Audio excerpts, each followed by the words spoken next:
Intéressée aujourd'hui à un petit problème assez courant en première, c'est je connais la somme de deux nombres, le produit de deux nombres, et je veux les trouver.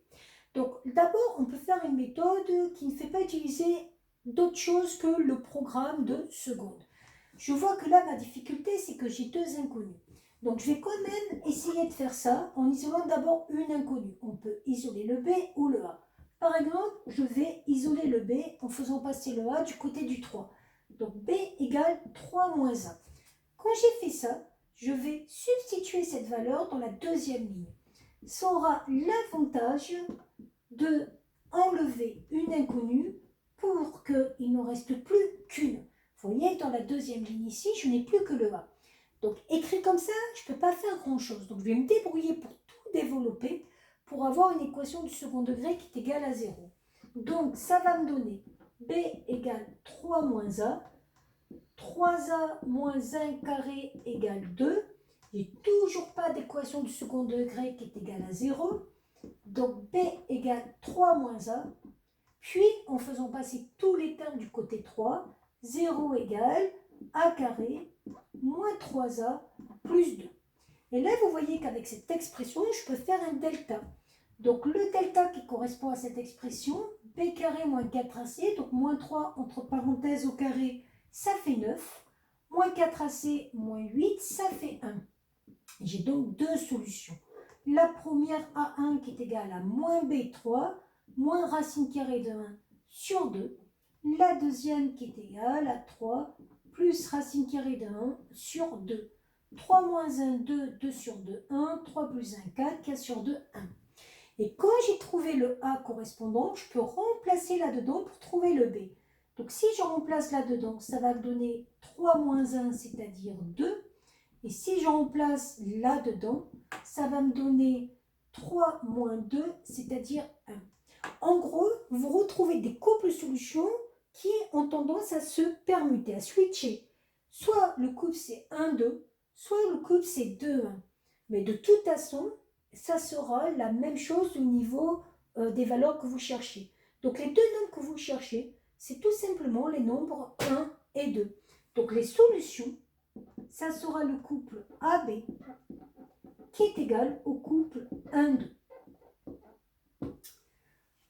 Là, c'est la solution quand on ne connaît pas forcément des formules vues en première.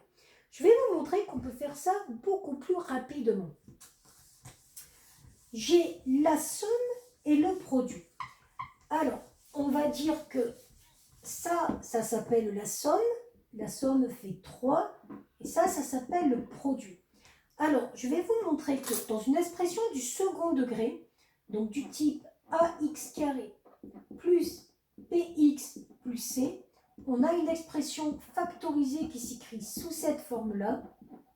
Et en essayant d'identifier ces deux expressions, je vais avoir quelques petites choses. Quand je développe ça, j'ai donc a facteur de x au carré, moins x x1, moins x x2, plus x1 x2.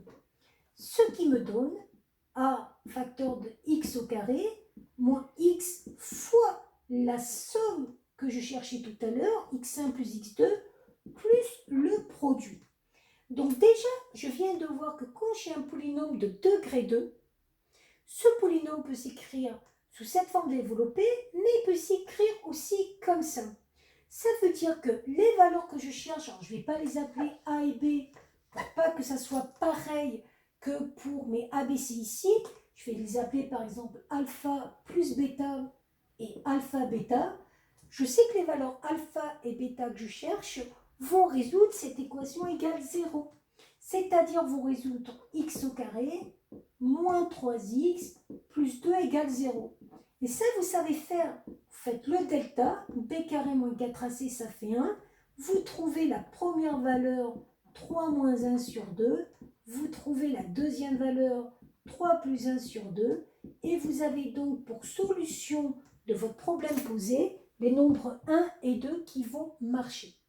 Donc ça, c'est une chose qui est assez intéressante. On pourrait même faire autre chose en connaissant des formules de première, en réalisant que la somme est égale à quelque chose en fonction de A et B, Et pareil pour le produit, quelque chose en fonction de A, B, C. Mais ça pourra se faire ultérieurement. Voilà.